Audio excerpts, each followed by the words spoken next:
It's so good to have the van back in the shop, guys. It's been months since it was in here. We've got a fun electrical project for this video. I'll tell you about it in a minute, but first I'm gonna make a coffee.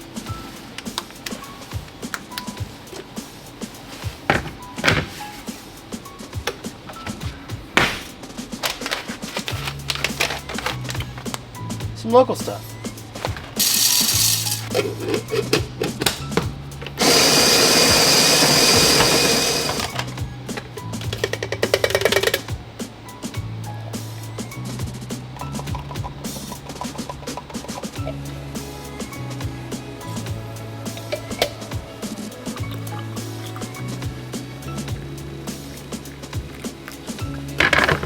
Where my AeroPress people at?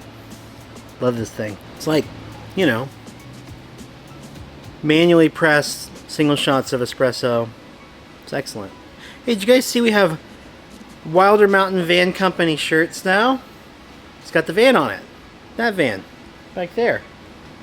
You can get those on the website. We appreciate the support for those of you who buy our merch, who, for whatever reason, you decide you want to wear our rig on your clothes. But you know what's cool about this is I feel like, you know, it's obviously a fake van company building brand, unless you want to buy a van from us. But I think it's cool. I think if you're into vans, traveling with the mountains in it. Anyway, today in the van we are installing the biggest 12-volt lithium battery that I have ever personally seen. I'm so excited about it. You've seen our travels. We travel pretty light on power. Considering the type of stuff we're doing and we're working full time, like most van builds you see have at least 3 times as much battery bank as what we put in the van, and we just make it work. But it does mean that like we're conserving power, we're shutting fans off when we don't have solar. Well, no more, because this battery is 4.6 times the size of the battery we put in the van. It is an absolute monster, and for how much capacity it has, it's so small. I mean, it's not small, it's huge, and we're gonna have to rebuild the back of the power bay to make it fit. It weighs 100 pounds. It's got an all metal case. I love it. But like, with the BMS and all the cells all compacted together, it is way smaller than 4.5 automotive size 100 amp hour lithium batteries. Compared to the battery that we have in it right now, which is a trolling motor size, it's, you know, there's a lot of foam in that thing. It's like the size of 2 of those. 4.6 times the capacity, twice the size in volume.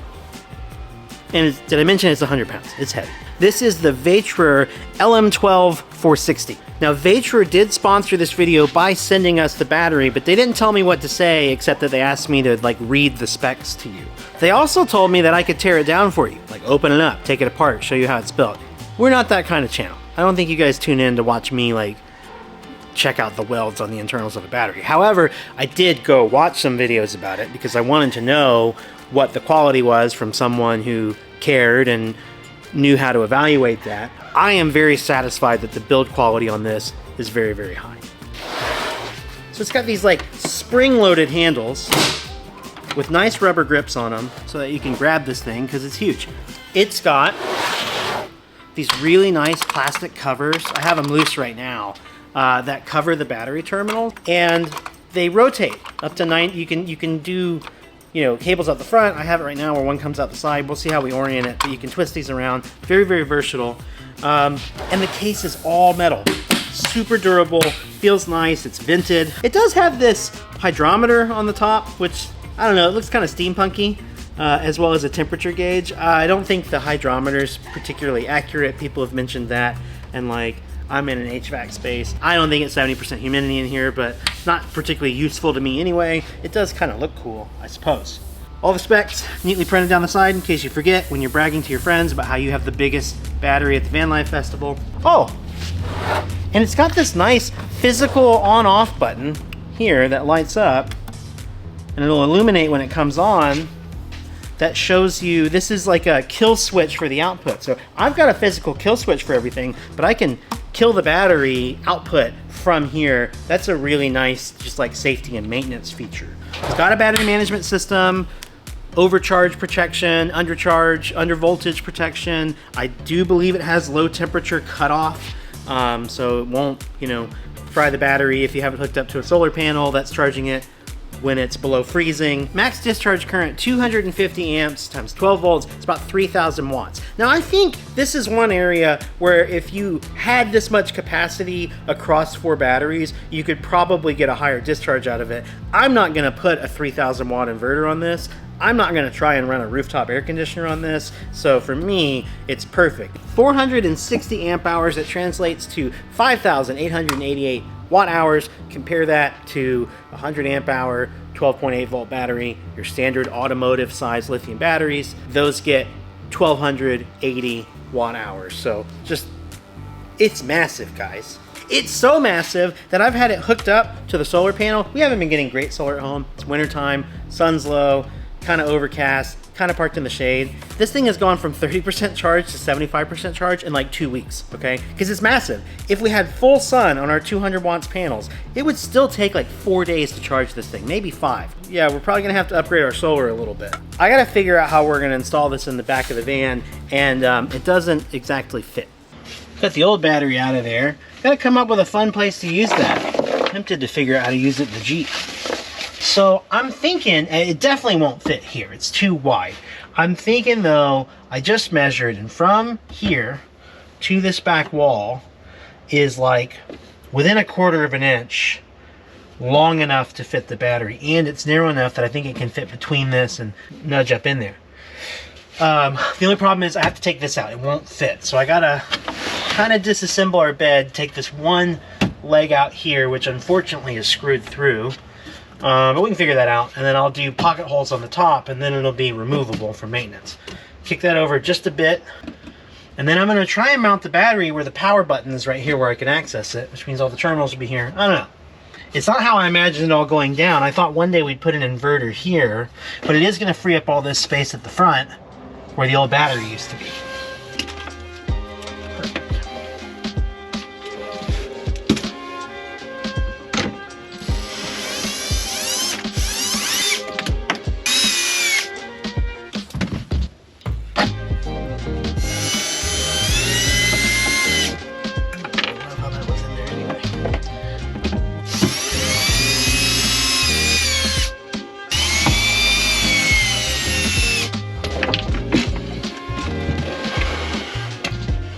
Not exactly easy, but it is maintainable.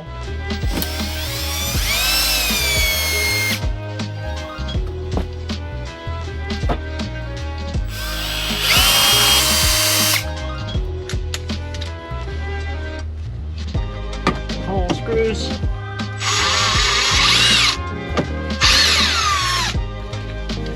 Here we go.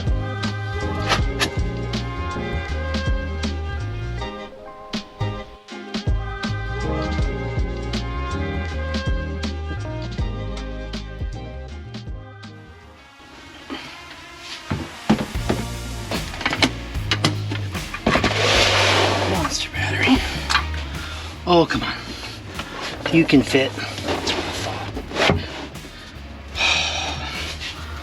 thought. Oh, yeah, dude. Freaking perfect. That's what we want. And then I think to secure it, what I'm going to do is put a little cleat here, just wood, and one on the back so it can't slide back and forth. And then the strap will go over the top to keep it from going side to side. And we only need to move the leg over like that much. With that right there, yeah, we can get it in and out. Now, one of the things that I just never got around to doing right in the original electrical setup is I never actually fused our battery. I know, what a no-no. But I also need to be really efficient with the space on this board because I'm packing a lot back here. Because there's a built-in disconnect in this Vatrer battery, I think I'm going to remove the disconnect on the board here, leverage the disconnect on the battery when I need to shut the system down, and that will save me from having to make a jump from the battery to here, and then another cable from here to the disconnect, and another cable from the disconnect. It just saves a lot of cables and lugs that way. 11/16. That's the one.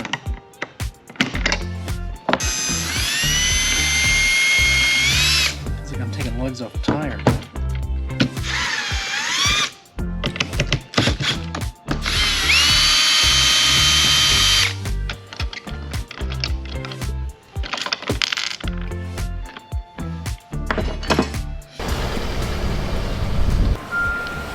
I got a toolbox delivery. I'm trying to check my headlights. Okay. I realized I could see them. Oh. In the glass. That's why I moved over it. I understand. It's in the back. It's really heavy. Yes, it is. That's okay.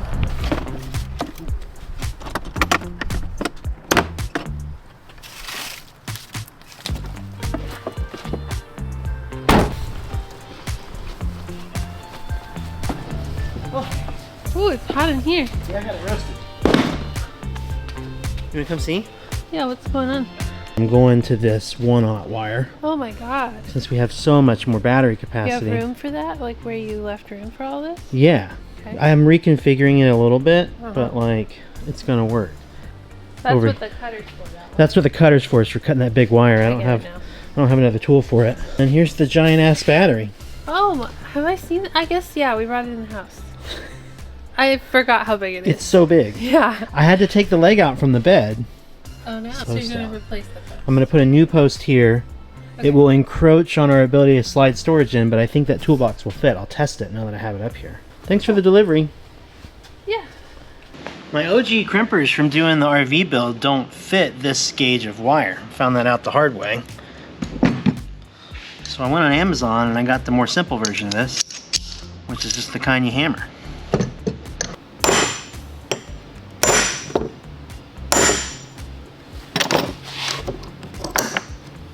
Not bad. And the thing about these crimpers, my understanding at least, is that the friction that it creates when you crimp this practically welds these wires together. I don't know if that's actually true. That's a really good crimp. I'm super happy with that.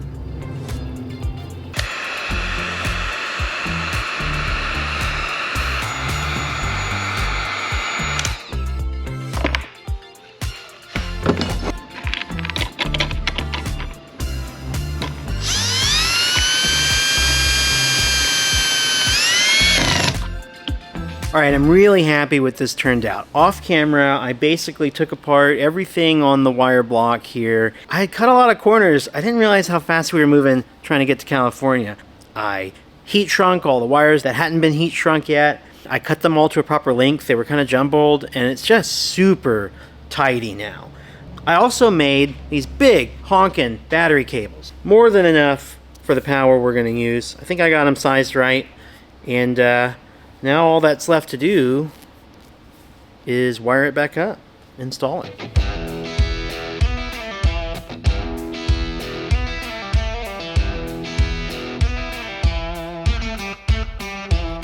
Right there.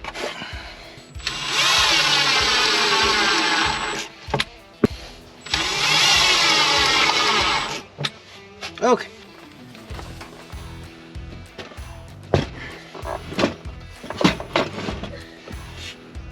Somewhere about there.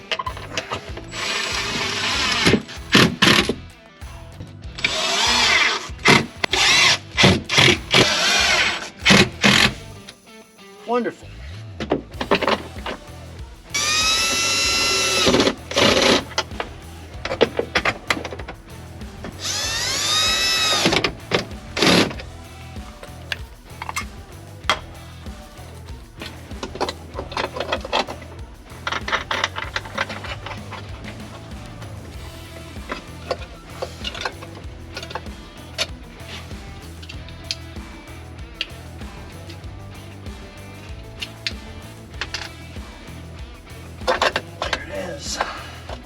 Wow, that looks so good, you guys.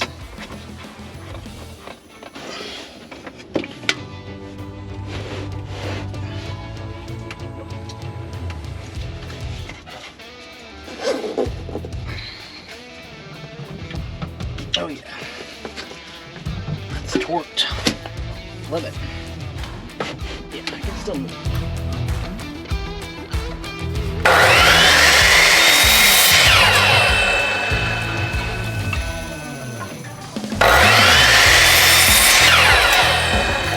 These are my cleats.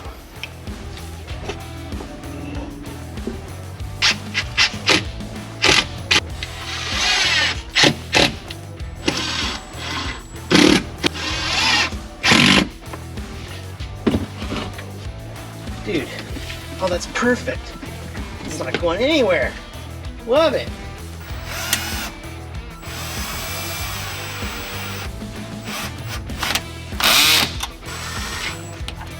That's so nice. A little floppy. Not too bad, really. It only rubs right there. I'm just as excited as you guys are to get this fired up. First, I gotta put this leg back in under the bed. I'm very, very happy with the wiring. Everything's so much cleaner and I think safer than it was before. The only problem is I modified this cover for the inline 250 amp fuse because there was no way to have a 90-degree exit from the lug. You see what I mean? So I cut a hole out of it, and in doing so, I didn't realize it, but I cut out one of the 4 tabs that clips in, and apparently it needs all 4 tabs to hold in, so it won't stay on. So I'll have to come up with another solution for this because right now that fuse is exposed and, you know, it's a hot contact. We'll figure that out.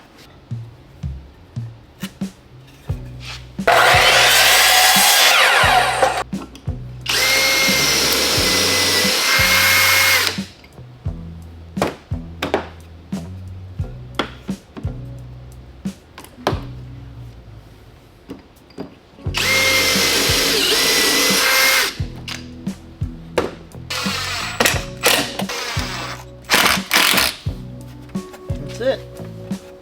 It's a bed again. Okay, I'm going to push the power button on the Vatrer battery, and when I do that, I should get power to my solar charge controller, which would mean that we're lit up.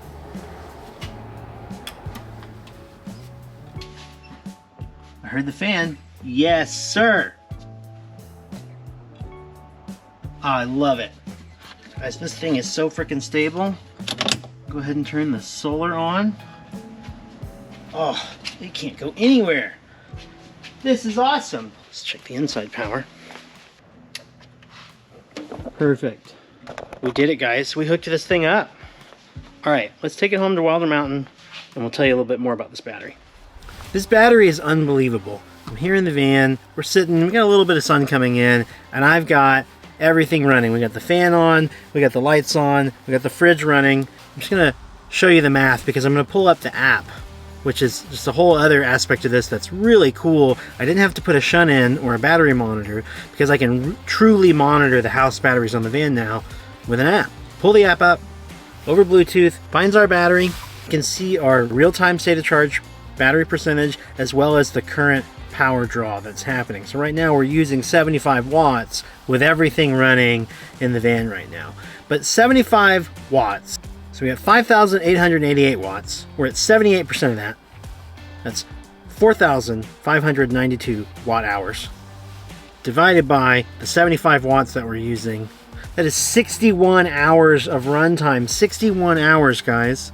And that's if the fridge runs constantly. It won't. It's going to power cycle. It's going to run probably at like a 50% or less duty cycle. So that just goes to show you what kind of power we're talking about. All systems go, running full blast, and we're still looking at like 3 to 4 days of charge. And it's not even at 100% battery, and we don't have our full solar like exposed. I'm parked in the trees right now. So I'm really, really happy with this. I really do think this might be the best kind of battery that you could get for a van build application, or I think it'd be a really great battery for a RV retrofit. Like, this thing would fit in the dinette of our RV, and it's very tempting to throw one in there and hook our inverter up to it and just build a whole new battery system for the motorhome. It's big, it's heavy duty, but like for an application like this, it's going to be awesome. Our next trip, we're just not going to worry about power at all. Now, Vatrer did send us a discount code that you can get 5% off of this. We've got links in the description for the discount code and any deals they currently have running, so be sure to check those out. Thanks for watching me work on the van today. We'll see you next time.